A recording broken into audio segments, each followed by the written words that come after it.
سمی صاحب د کوم کلیشز چې وشو د پاکستان او افغانستان ترمنځ آیا دغه کلیش د مسلې د حل لپاره ضروری و که د دې څه بله لاره هم راوتی شو؟ ظاهر صاحب لبه د مرغه د پاکستان او د افغانستان په منځ کې چې کوم اوس موجوده ټینشن دی د داسې یو اړخ واخیستی څنګه چې د پاکستان او د انډیا په منځ کې به پخوا داسې بدې راتلې او دواړو طرفونو ته به دواړه ولسونه او دواړه هیوادونه به د یو بل په مخالفت کې یو ایکسټریم پوزیشن ته رسېدلی وو. د پاکستان یو څو مهمي او یو څو پر عقل او پر دلیل باندې بنیاد لرونکي ډیمانډز دی د افغانستان څخه او دغسې د افغانستان هم یو څو ډیمانډز دی او دا دواړه درست دی، خو له بده مرغه د دوی په منځ کې د کمیونیکیشن فیلیر، د خبرو اترو فیلیر او چې کوم د دواړو هیوادونو داسې مشران دي چې د هغو خبره منلی کېږي یا په هغه هیوادونو کې د هغو حیثیت لري، د دوی په منځ کې د خبرو اترو کمی ده. مثلا د پاکستان دغه غوښتنه چې هلته کوم تحریک طالبان پاکستان دی هغو پر د هغه بیس څخه پر پاکستان باندې حمله کوي، د افغان طالبانو دا ذمہ داری ده چې هلته د تحریک طالبان پاکستان یا کوم ته چې اوس پاکستان نوی نوم ورکوي خوارج، د هغو هغه ځای کې بیسز دی ختم کړی سي یا دی هغه پاکستان ته حواله کړی سي. دا بالکل یو مناسبه خبره ده، ځکه زما کور دی، زما د کور سره ته زما پړوسی یې، ستا په کور کې یو سړی پانه اخیستی ده او هغه سړی راځي ستا د کور څخه پر ما حمله کوي، نو زه مجبوراً دا وایم چې ته په کور کې دې سړي ته پناه مه ورکوه. د افغان طالبانو په دې حواله سره یو څو مجبوریانې دي او د هغه مجبوریانو د وجې شاید هغو د تحریک طالبان پاکستان خلاف داسې اکشن نسی اخیستی څنګه چې د پاکستان غوښتنه ده، او له بده مرغه د دوی په منځ کې بیا داسې ناسته هم نسته چې دوی دا مسله خپلې مجبوریانې او یو درېیمه لار راوباسي خپلې مجبوریانې ډسکس کړي، نو دا ټینشنز دې ځای ته راورسېدو چې مطلب د هغه ځای نه هم حمله وسوه او بیا د دې طرف څخه هم یو ایر سټرایک وسو او په هغې کې ډېر خلک ووژل سو.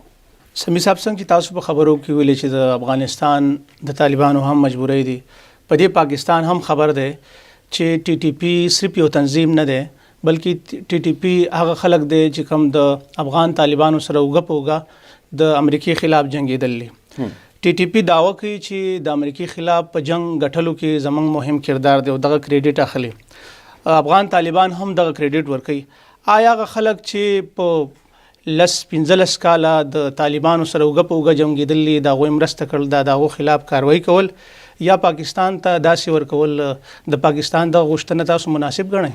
د پاکستان غوښتنه د خپل ملک او د هغه د ولس د حفاظت لپاره انتهایی مهمه ده. اوس که دا خلک دا خبره کوي، یعنی تحریک طالبان پاکستان یا کوم ته چې پاکستان د خوارج نوم ورکوي، چې موږ د امریکې خلاف د افغان طالبانو وشه په وشه ولاړو، موږ جنگ کړی دی، دا خبره درسته ده، خو دا جنگ د څه دپاره و؟ دا جنگ آیا د دې دپاره و چې یو داسې افغانستان حاصل کړی سي چې هلته د اسلامي حکومت نفاذ وسی، د افغانان چې کوم ولس دی هغه افغان ولس د امریکې د ظلم او جبر څخه خلاص کړی سي؟ که د هغې مقصد دا و نو هغه مقصد خو حاصل سو. که د هغې مقصد دا نه بلکې د هغې مقصد افغانستان یو بیس جوړولو او چې کوم پړوسی هیوادونه دي پر هغو باندې د هغې د دې بیس څخه حمله کولو، نو دا غوښتنه یا دا د هغو سوچ بیا غلط دی، ځکه نن دوی پر پاکستان باندې حمله کوي. داسې خو ممکنه نه ده، خو هسې که دا موږ مطلب ومنو چې د پاکستان پر څه علاقو دوی قبضه هم وکړه، دوی فاټا په قبضه کې واخیسته، نو آیا افغانستان به د دوی د وجې د پاکستان سره جنگ کوي؟ بیا که سبا دا خلک واپس ایران ته تلو، نو آیا افغانستان به د ایران سره هم جنگ کوي؟ او بیا که دا خلک واپس چاینا ته تلو، نو بیا به افغانستان د دوی لپاره د چاینا سره هم جنگ کوي. د افغانستان د نوي حکومت بعد دوی په دوحه کې دا معاهده وکړه چې موږ به خپل هیواد خپل مځکه د یو ملک خلاف هم نه استعمالو، نه به بل چاته پرېږدو چې دوی استعمال کړي. سمري صاحب تاسو خبره کوئ چې هغه دغه واده کړې وه، نو په ظاهره خو هغه چې کومه خبره کوي چې په پاکستان کې دننه کم ترهګر دي بریدونه کوي، د هغې خو موږ نه یو ذمه دار، د هغې خو تاسو خپله ذمه دار یې چې د هغو خلاف کاروایي وکړئ. افغانستان په دې وخت کې یو نوزایده حکومت دی، یو کمزوری حکومت دی. پاکستان یو ذمه دار ملک دی، یو مضبوط حکومت لري. پاکستان ذمہ داری آیا دا نه ده چې د خپلو ترهګرو خلاف په خپله هم د اندروني کاروایي وکړي، پر ځای د دې چې په افغانستان برید وکړي او دا وینا وکړي چې د دې پلانینګونه هلته کېږي. دا خبره درسته ده، خو که موږ د پاکستان او د افغانستان بارډر وګورو، دا کرښه یا دا بارډر دومره غټ دی چې پر دې باندې مکمل 100% سیکیورټي ناممکنه ده. د انټیلیجنس د دنیا یا د جنگ و جدل د دنیا اصول دا دی چې په کوم ځای کې یو واقعه اوسي بیا دوی بټس را جمع کوي، واړه واړه حقایق را جمع کوي. دا حقایقو په بنیاد دوی دې ته رسیږي چې د دې حملې بنیاد چیرې و، د دې حملې بیس کم ځای دی، د کم ځای کې خلک ټرین سوي دي، بیا د کم ځای څخه راغلي دي، بیا هغو ته اسلحه چا ورکړې ده، بیا دوی پر کومه لار رالو او څنګه دا اټیک وکړي. پاکستان چې کله دغه انټیلیجنس معلومات جمع کی نو د هغې بیس بیا افغانستان راوځي، هغه پکتیکا راوځي، هغه نوري صوبې او نوري حصې راوځي. اوس په دنیا کې داسې اصول دی چې کله هم د انټیلیجنس معلومات ملک سره شریک کړی سي، دغه شریکولو بعد یا هغه ملک د هغه بیس خلاف په خپله کاروایي وکړي، یا دا بل ملک بیا مجبور وي دوی بیا پر هغو باندې برید کوي. نو پاکستان اگرچه موږ دا وایسو چې لږ د عجلته سې کار واخیستی، صادق خان اور پاکستانی مندوبین هلته ورغلي وو، هغو خپل احتجاج ریکارډ کوي، هغو ته یې څه دستاویزات ورکړو چې ستاسې د دې د علاقو څه دا کمانډان پر موږ باندې دا اټیک کړی دی. خو پاکستان لږ د عجلته څه کار واخیستی او فوراً یې اټیک هم وکړي. خو دویم طرف ته که موږ وګورو، افغانستان هم دا خبره ډېر زیات په سنجیدګۍ سره نه اخلي او د اولې ورځې څخه هغو دا دعوه نه تسلیموي چې تحریک طالبان پاکستان دا په افغانستان کې بیس لري، یا هلته دا خلک ټرین کېږي، یا د هغه ځای څخه دې خلکو ته اسلحه فراهم کېږي او دا خلک راځي. وجه څه د هغو دا خبره سنجیده ولې نه اخلي؟ د هغو یو غلط فهمي ده. هغه غلط فهمي دا ده چې چونکه پاکستان په داعش داغو دپاره داعش یو غټه مسله ده، داغو خیال دا دی چې د داعش یو څو خلک داسې دي چې داغو تعلق د پاکستان سره و پخوا، لہذا شاید پاکستان داعش زموږ خلاف استعمالی. حالانکه د دې غلط فهمۍ څه عقلي دلیل یا څه ګراوند باندې دلیل نشکاره کیږي، ځکه که موږ وګورو داعش په افغانستان کې په 2015 کې مخې ته راغلی او اعلان یې وکړي. دا داعش چې کله زور واخیستی په 2015 کې نو دوی یو اعلان وکړي چې موږ ریاست خراسان جوړو. ریاست خراسان کې به ایران وي، په دې کې به پاکستان وي، په دې کې به افغانستان وي، په دې کې به سینټرل ایشین نور کنټریز وي. دا څنګه کېدای شي چې پاکستان داسې یو تنظیم ته وده ورکړي، داسې یو تنظیم ته بیس ورکړي چې د هغو د سبا ټارګټ پاکستان هم دی؟ تاسو خبره کوئ هغو چې په کم بنیاد دا خبره کوي، هغه وایي چې د داعش خلک د بلوچستان په طرف افغانستان ته راځي، نو آیا دا بیا د پاکستان ذمہ داري خو هم جوړیږي چې د دوی د لارې د داعش خلک افغانستان کې داخليږي؟ بالکل دا غوښتنه بالکل برحق ده، اور موږ دا ګڼو چې کوم د هغو داسې غوښتنې دي چې د پاکستان د لارې د داعش یو سړی ځي افغانستان ته، دا یقینا د پاکستان ذمہ داري ده چې دوی خپل مځکه د افغانستان خلاف یو بیس جوړ نه کړي، او دغسې د افغانستان هم بیا دا ذمہ داري ده چې خپل مځکه د پاکستان چې کوم دشمن قوتونه دي یا دشمن خلک دي هغو ته د بیس په طور باندې مهیا نه کړي. د داعش په اړه سره یو خبره کول مزید غواړم. په داعش اصل کې یو سلفي ګروپ دی.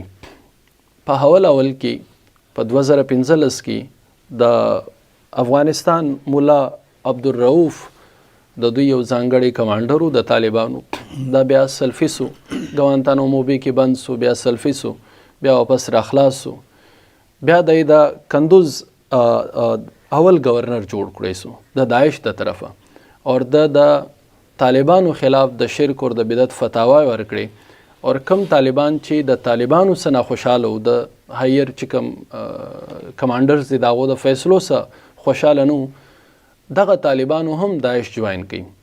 داسې یو څه خلک د تحریک طالبان پاکستان د طرفه کم چې په پاکستان کې اوسېدو د خلکو هم داعش جوائن کړي، او د ازبکستان او د تاجکستان او د دې ملکونو خلک هم په داعش کې شامل سو. نو داعش نه خو پاکستان جوړ کړی دی، نه په پاکستان کې جوړ شوی دی، او نه د هغې مقاصد داسې دي چې هغه پاکستان ته فایده ورکړي. ها دا ضرور کیدای شي چې سیکیورټي لیپس سوي وي، یعنی داسې یو سړی د دې څخه تللی وي اور هغه د داعش سړی وي، هغه د افغانستان خلاف استعمال شوی وي. په دې کې د افغانستان طالبان دا غوښتنه ضرور کوي شي چې دا سیکیورټي معلومات دی هغو ته پرووایډ کړی شي. که د هغو دلته یو بیس دی، هغو د دا معلومات پاکستان ته ورکړي چې پاکستان د هغو خلاف کاروایی وکړي، ځکه د داعش بیسیکلی د پاکستان د وجود هم خلاف دی، یعنی دا یو مشترکه دشمن دی. سمی صاحب د ټي ټي پی خلک په پاکستان کې اوسېدل خلک دی، بلکې اکثر د دې خلک د پاکستانی ریاست په دیو بلای احسانات کړی دي. داسې څه چل دی دیو د پاکستان څخه غواړي، یا پاکستان داسې کوم ځای کې غلطي کړې ده چې ټي ټي پی ټوپک په دیو پسې واپس راچوت کړی؟ ظهیر صاحب دا یو داسې موضوع ده چې په اردو کې وایي بات نکلے تو پھر دور تلک جائے گی. دا د پاکستان بدقسمتی ده چې د پاکستان په مهمو پالیسیو کې د تیرو 2 کلونو څخه څه داسې تبدیلیانې راغلي دي چې پخوا کم شي ته موږ زهر وایي، اوس هغې ته قلاقند وایو، او کم شي ته چې موږ قلاقند وایي هغې ته زهر وایو. خو که په سټریټیک ګراوند باندې وګورو، نو په سټریټیک ګراوند باندې په هغه وخت کې تحریک طالبان پاکستان د پاکستان د بنیاد د پاره یا د پاکستان د هیواد د پاره یا د پاکستان د ولس د پاره نقصانده نه و. د هغو یو خواهش و چې موږ د یو امریکې خلاف چې هغه پر یو مسلمان ملک باندې حمله کړې ده، د هغو خلاف جهاد کول غواړو. پاکستان په دې کې مزاحم جوړ نه سو. پاکستان ول ټیک دی، مطلب تاسو دا جهاد کوئ بالکل فبها، دوی جهاد وکړي. اوس د دوی خیال دا دی، د دوی یو 25 نکات د پاکستان سره شیر کړي وو، په هغو کې یو څو نکتې داسې دي چې دوی وایي چې د فاټا کومه علاقه ده دا دې جدا کړی سي، دې ته د یو جدا حیثیت دوباره ورکړی سي، او دا د پاکستان حصہ بالکل ده نه، دا یو جدا هیواد به وي. خو دا به هیواد داسې چې په دې کې به موږ خپل شریعت قایم کو، او د خپل شریعت د قیام سره سره که پاکستان زموږ سره یو جوړ غواړي څنګه چې د آزاد کشمیر سره دی، داسې جوړ به موږ پیدا کو. جمهوری نظام چې کوم په پاکستان کې دی دا نظام کفر دی. پاکستان کې چې کوم مذهبي خلک انکلوډینګ مولانا فضل الرحمن او دا نور خلک دا په جمهوریت کې ملوث دي، دا ټول خلک یو قسم د ارتداد شکار دي یا گمراهین دي. اوس د داسې خلکو سره په دې بیانیه باندې یا په دې غوښتنو باندې مذاکرات ممکن نه دي. د پاکستان غوښته په دې حواله سره دا ده چې پاکستان یو ملک دی، یو وطن دی، یو هیواد دی، دا یو قانون لري. که تحریک طالبان پاکستان یا د دې نور خلک هم دا ګڼي چې دا خلک د دې ولس نمایندگان دي، دوی د پاکستان ته راسي، دوی د اسلحه وغورځي، دوی د ریفرنډم وکړي، دوی د ووټ واخلي، دوی د ځان دا ثابت کړي چې موږ د دې ملک د دې ولس نمایندگان یو. ها بیا د کم ولس نماینده چې کومه غوښته وکړي چې هغه شرعي نظام راولي، شرعي عدالتونه راولي، دا بیا د هغو حق جوړیږي. خو که موږ وګورو چې څنګه طالبان ته په تیر حکومت کې یو لاره ورکړی سوه او هغه خلک رالو، نو دلته د دې علاقو چې کوم اوسېدونکي وو هغو پښتون ولس یو پاسون تحریک راپورته کوي او هغه پاسون تحریک دا غوښتنه وکړه چې دا طالبان زموږ نمایندګان نه دي، دوی ته دی واپس سیف بیک نه ورکول کیږي. تاسو خبره کوي سمی صاحب، که دغه خبره موږ افغانستان ته یوسو چې افغانستان کې هم د ټوپک په زور اسلامي نظام راغلی دی، یعنی هغه هم چې کله راغلی دي نو هغه خو انتخابات نه دي کړي، څه ووټ نه دي اخیستی، پاکستان د دې مرسته کړې ده او باقاعده پاکستانی سربراهان هلته تلیم دي او دا خوشحالي هم مانځلې دي، یعنی د دې سپورټ کړی دی چې دا یو ښه کار دی. نو دغه نظام په پاکستان کې راځي، نو پاکستانی ریاست په دې ولې خفه دی؟ موږ دغه ښه کار په کار دی چې بیا دلته هم راشي. دا یو ډېر مهم سوال دی. اصل کې د پاکستان او د افغانستان چې کوم سیاسی نظام دی یا د خلکو مزاج دی، دې ته کتل ضروری دی او حالاتو ته کتل ضروری دی. په 1995 کې هلته د افغانستان چې کوم طالبانو د ملا عمر حکومت قایم و پر ټول افغانستان باندې د یو څو سیمو علاوه.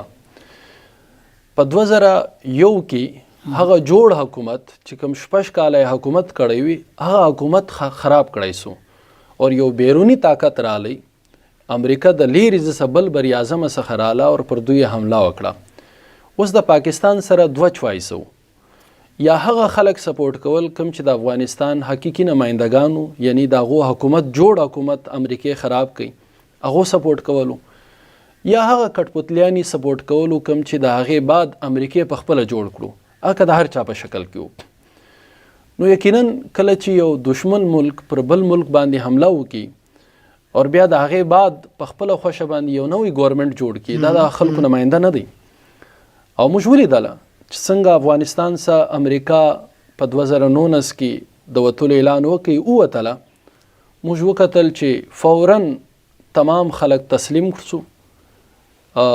ډاکټر غنی ولاړی خپل محل پریښوي، امرالله صالح ولاړی خپل علاقه پریښوله او طالبانو تمام کنټرول سنبال کړي. یعنی موږ دا ویلی سو چې طالبان د هغه ځای حقیقي وارثانو، کله چې یو بیرونی طاقت د دې ځای څخه ولاړی، واپس طالبانو ته هغه ګراوند واپس هموار سو او دوی واپس خپل حکومت راوستی. په پاکستان کې د امریکې د حملې د مخه نه د طالبانو حکومت وو، نه طالبان په دومره غټه تعداد کې دي چې دوی په پوره پاکستان کې پیلاو دي، او نه د هغو سره داسې یو منشور سته، نه د هغو سره داسې یو تجربه سته، نه هغو داسې یو موډل پیش کړی دی پاکستان ته چې دا زموږ موډل دی. بلکې بده خبره ده، خو که موږ وګورو د هغو یو څه موډل چې کوم موږ ته په نظر رالی په سوات کې، هغه دا و چې یو څو سرپرې کړي لاشونه، یو څو زړېدلې مجسمې، خلک چې به راپورته سو هغو به یو سر ولیدی، خلک به حلالیدل. دا موډل، دا شریعت د سوات خلکو قبول نه کوي، دا موډل د خیبر پختونخوا خلکو په خپله قبول نه کوي.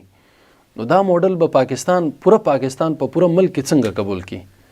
جبکې افغانستان د دې په مقابله کې وګورو خلکو هغه قبول کړي، او طالبان نن د افغانستان د پرمختګ دپاره، د ترقۍ دپاره د نورو هیوادونو سره ډېرې زبردستې اړیکې لري او تجارت کوي، د هغو سره سفارت کاری کوي، ډیپلوماسي کوي، د هغو سره مذاکرات کوي او په یو ډېر اوپن مایند باندې د دنیا سره خپلې مسلې حل کوي.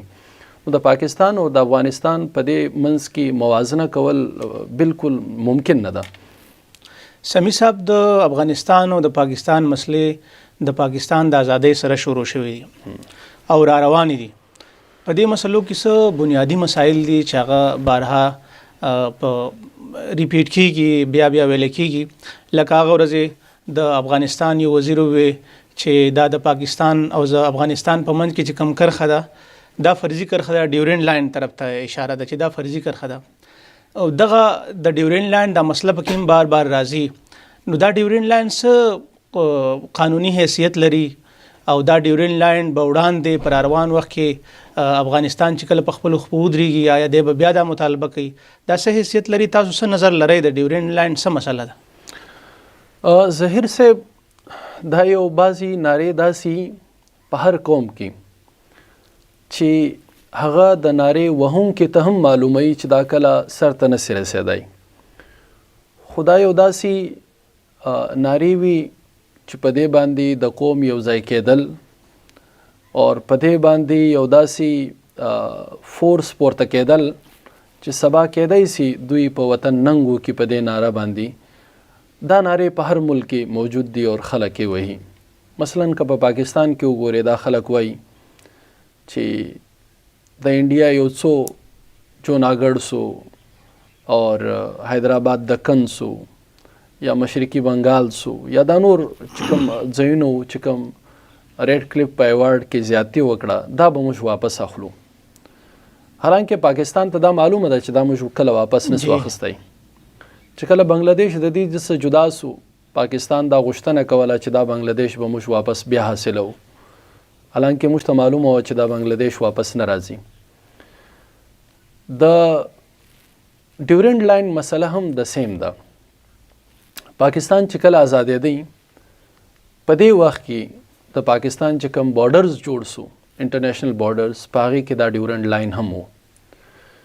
د افغانستان دا دعوا چې موږ د انګریزانو سره یو معاهده کړې وه د هغې تحت موږ داسې کړي نو د پاکستان خو ناره دا ده چې نه موږ انګریز مانی نه مو د انګریز حکمرانی منله ځکه خو موږ د انګریز خلاف او د هغه د حکمرانی خلاف جدوجهد وکړي.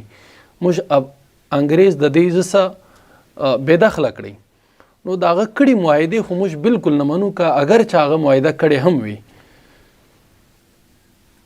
اوس دا بارډر ایز ا بارډر د افغانستان هم ګڼي. که ته وګورې افغانستان هم افغانۍ به طور کرنسي د دې بارډر اخوا ته چلوي. د دې بارډر دې خوا چې کومه کرنسي ده افغانستان دا نه مني. افغانستان خپل تمام قوانین د دې بارډر اخوا ته اپلای کوي او د هغې دې خوا د پاکستان قوانین اپلای کیږي. د دې ځې خلک خپل ځان ته شناختي کارت جوړوي. دغه ځې خلک خپل ځان ته د افغانستان آیډنټیټي کارت جوړوي. نو بیا څه وجه ده چې دا یو داسې بارډر دی چې دوه قومونه یې جدا کړي دي. د هغو آیډنټیټي جدا ده، د هغو شناخت جدا دی، د هغو پیسه جدا ده، د هغو فورن پالیسی او انټرنل پالیسی جدا ده، هر څه جدا دي. بیا دا ولې بارډر نه دی؟ خو دا یو داسې ناره ده چې بس صرف د ځان د خوشحالولو دپاره یا د هغه عوام خوشحالولو دپاره کوم چې د جذباتو په حد کې د چا مرسته کوي. یعنې ستاسو په خیال پر روان کې د دې ستونزه مخې ته نشي راتلی؟ هیڅ گنجایش موجود نه دی. د پاکستان افغانستان ترمنځ چې کومه ستونزه روانه ده څنګه چې تاسو خبره وکړه چې څه مسلې د دې اړخه هم دي، څه کمزورۍ د دې اړخه هم دي، څه د هغه اړخه هم دي. دا دواړه ریاستونه دي او دوی په دې پوهیږي چې که دغه مسلې وړاندې روانې دا ملکونه ترقي نشي کولی. څه وجه ده چې دیو د سنجیدګۍ مظاهره نه کوي؟ آیا په دې کې څه دریم طاقت خو ملوث یا ککړ نه دی چې د دې نه خپله فایده پورته کوي او دغه دواړه هیوادونه په آپس کې ورولي؟ دا خبره یقینا د ظهیر صاحب چې کله هم د یو ملک دشمن دا نه غواړي چې هغه ملک په سکون سي، سټیبل سي، ځکه چې د سکون سره ملکونه ترقی کوي. د سکون سره ملکونه د ترقی پر لاره باندې داسې یو سفر کوي چې هغه په هغه ریجن کې په هغه خطه کې یو پاور جوړ سي. د پاکستان دشمنان یقینا کله هم دا نه غواړي چې د افغانستان سره د پاکستان اړیکې مضبوطې وي، سټیبل وي او په افغانستان کې همیشه امن وي. او یو څو داسې نااندیشه خلک دا خبره کوي چې پاکستان همیشه دا غوښتنه لري چې په افغانستان کې همیشه بې امني وي. داسې کم یو عقلمند سړی به وي چې هغه ووایي چې زما د پړوسي په کور کې دی ور بل وي او زه به په امن سره یم. که موږ وګورو افغانستان یو لینډ لاک کنټري ده، داسې ملک دی چې د هغې شاوخوا مځکه ده، اوبه نسته. د افغانستان څخه اخواته د سنټرل ایشیا چې څومره ملکونه دي، قزاقستان، ازبکستان، ترکمانستان، تاجکستان، کرغیزستان، بیا روسیه، دا ټول ملکونه پاکستان خپل لاره جوړوي سي. پاکستان د تجارت دپاره د دوی دپاره یو بهترین ټریډ روټ دی. پاکستان یقینا دا غواړي چې دا ټریډ په دې لاره باندې راسي. هغه ملکونه د ګیس څخه مالامال دي. پاکستان د انرژي کرایسس شکار دی. پاکستان یقینا دا غواړي چې د هغه ځای د ګیس پایپ لاینونه راسي او د پاکستان د انرژي ضرورت پوره سي. پاکستان پر اته لارو باندې د افغانستان سره خپل ټریډ کوي او افغانستان د پاکستان غټ امپورټر دی. یعنی پاکستان کله دا غواړي چې زما یو داسې منډۍ چې په هغه ځای کې زما سامان خرڅېږي په هغې کې د بې امني وي. او د ټولو غټه خبره اخواته او دې خواته دواړو طرفو ته مسلمانان وسیږي. دا کله کېدای سي چې یو مسلمان دا وغواړي چې زما دا بل مسلمان ورور دی هم داسې په مسایلو سره مخامخ وي یا د مسایلو شکار وي چې د هغې افیکټ د زه هم سم. زه صرف یو دوه فګره ستاسو په مخ کې پیش کوم. په دې تیرو 20 کلونو کې په افغانستان کې چې کوم جنگ سوی دی، د اقوام متحده د رپورټ مطابق الته 1,15,000 افغانیان وژل سوي دي. خو په دې جنگ کې په پاکستان کې 83,000 خلک هم شهیدان سوي او وژل سوي دي. یعنی که په افغانستان کې 100,000 خلک مړه دي نو د هغې قریب په پاکستان کې هم مړه دي. که پاکستان ته 10 اربه ډالره یو څه امداد راغلی دی د دهشتګردۍ خلاف، پاکستان 120 بلین ډالره 120 اربه ډالره په دې جنگ کې د خسارې شکار دی. او د ټولو څه غټه خبره ده چې د پاکستان پیسه ډی ویلیو سوه، د هغې حیثیت ختم سو. پاکستان یو داسې ملک جوړ سو د دې جنگ د وجې چې خلک اوس په پاکستان کې خپل سرمایه‌کاري خپل انویسټمنټ نه کول غواړي. د پاکستان څخه خپل غټي کمپنیانې بنگلاديش ته نور ملکونو ته ولاړې. نو پاکستان به دا ولې غواړي چې په افغانستان کې داسې بې امني وي چې هغه د پاکستان معیشت هم خراب کړي، د پاکستان تجارت هم خراب کړي، د پاکستان امن او د هغې ولس ته هم نقصان ورسوي. دغه دریم قوت څوک کیدای شي چې دغه دواړه ملکونه په آپس کې روغ نه پرېږدي او هغو ته پکې څه ګټه کیدای شي؟ ډېر ملکونه دي. که موږ انډیا ته وګورو، انډیا د اولې ورځې څخه د پاکستان دشمن پاته سوی دی. د کرزي په وخت کې، د غني په وخت کې، ډاکټر غني په وخت کې انډیا ډېر کوششونه وکړو چې د افغانستان سره خپلې اړیکې مضبوطه کړي او هلته خپل بیس کیمپونه جوړ کړو. د طالبانو پر راتلو سره د هغو تمام انویسټمنټ زیرو سو. عقل هم دا نه غواړي چې پاکستان دې دلته سټیبل وي یا هلته د افغانستان داسې سټیبل وي چې د هغې په وجه باندې پاکستان فایده واخلي. یعنی یو د سینټرل ایشیا د ټریډ روټ لپاره یو لاره جوړه سي.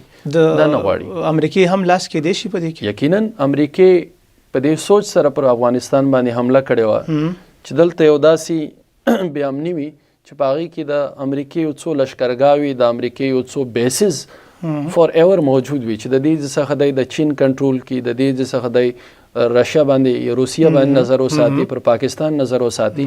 هغه خواب هم ناکامه سو. نو دا هم ممکنه ده چې د امریکې په دې کې لاس وي. موږ سره وخت کم دی سمي صاحب، خبرې راغونډو. اخري سوال ستاسو نه کوو چې دغه ټولو ستونزو نه دواړه هیوادونه خبر دي چې د دې نتایج څه دي. نو آیا داسې څه کول پکار دی چې دغه جنگونه ختم شي، دغه شخړه، دغه تاوتریخوالی ختم شي او دواړه ملکونه په امن شي؟